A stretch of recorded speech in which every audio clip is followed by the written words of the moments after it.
Buriya rero nanjye iyo ndimo kubivuga gutyo nanjye birandeba, ntabwo ari wowe wenyine, nanjye birandeba.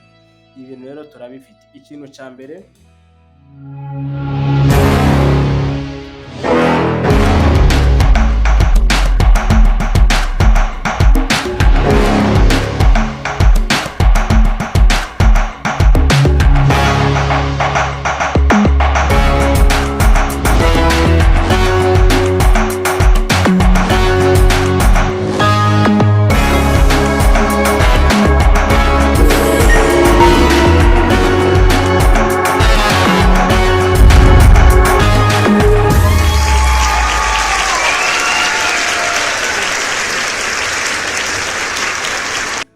ndagusuhuje wakoze subscribe hano kuri Ibanze TV, ni wa muhungu wanyu Sam, umuhungu w'Inyagatare. Uyu munsi tuje kuba twarebera hamwe ibintu bitatu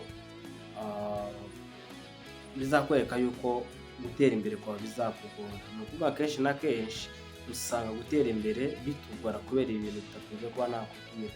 Buriya rero nanjye iyo ndimo kubivuga gutyo nanjye birandeba, ntabwo ari wowe wenyine, nanjye birandeba. Ibi bintu rero turabifite. Ikintu cya mbere urwitwazo. Hari ukuntu uba ufite amafaranga yawe ugasanga uyakoresheje nabi, umuntu atangiye kubwira ati nguriza kubera ko akubonye ko uyafite, uravuga uti reka mbe umugira neza mugurize. Undi arakubwiye ati nyohereza aya ngaya kubera ko ushaka kuba umugira neza ukamwohereza.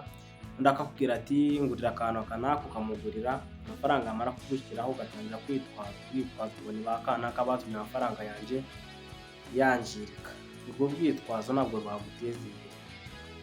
Icyo ni ikintu cya mbere kigaragaza yuko gutera imbere kwawe bizakugora. Igihe cyose wumva yuko iyo ubonye amafaranga uruhuka ari uko yamaze kuba yagushyiraho, ntabwo uzatera imbere. Icyo ni ikintu cya mbere ugomba kwashyira mu mutwe wawe. Tekereza nawe uramutse ubonye amafaranga yakuvunye ugasanga nyine like urabona kamwe nk'urugero, hari ukuntu uba ukora akazi k'ukwezi bakwishyura. Urabona ukwezi kugira iminsi 30, wenda katubare iminsi wenda 26, reka dukoremo ibyumweru 4 cyangwa se tubare iyo minsi 4, katubare ko ari iminsi 26.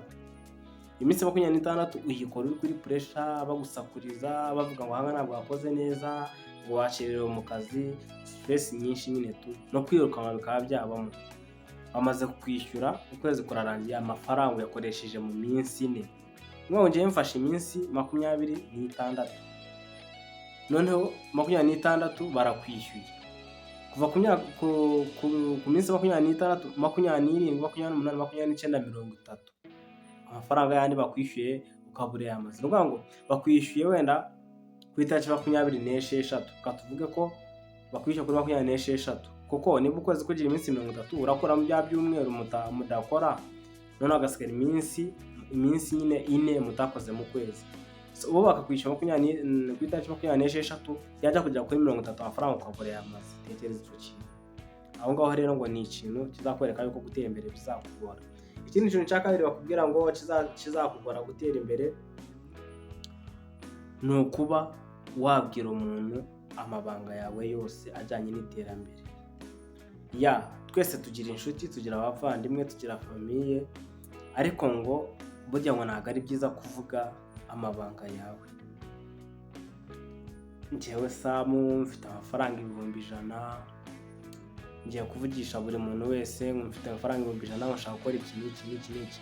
Wari uzi neza yuko hari igihe uba ukunda wenda business runaka, ariko like wabura aho ngaho wabibwira umuntu akabwira ati iyo business ntabwo uzayishobora, amafaranga ni make, akamuca intege, karangira amafaranga yagupfanye ubusa nta kintu yakoresheje, na wa muntu yigaramiye ari hariya yituje. Icyo ni ikintu kizatuma udatera imbere. Niba umeze gutyo, gihagarika kubwira abantu ibintu byawe.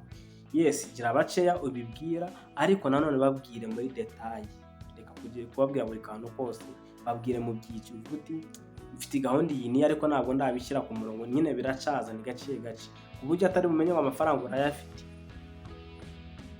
Yumve ko ufite gahunda ariko atamenya ngo uzayikora ku wuhe munsi. Ugasanga umuntu arakubwiye ngo ngiye ngo ushaka bizajya ku munsi wa 6 namaze gukora ibi ni ngo business yamaze kuhana.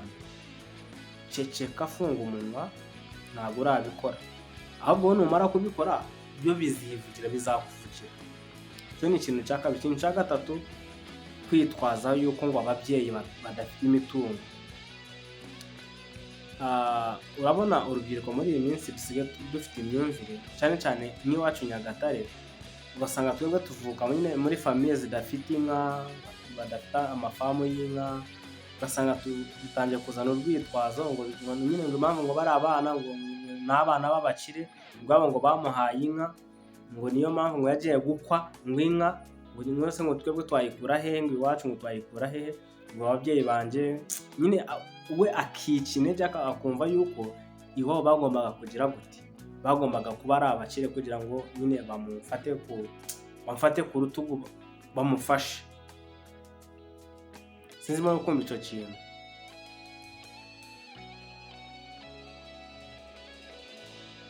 So ugasanga rero umuntu azanye ibintu nk'ibyo ngibyo. Famiye kuba ikenye ni ikosa ryabo, ariko n'upfa ukenye rizaba ari ikosa ryawe.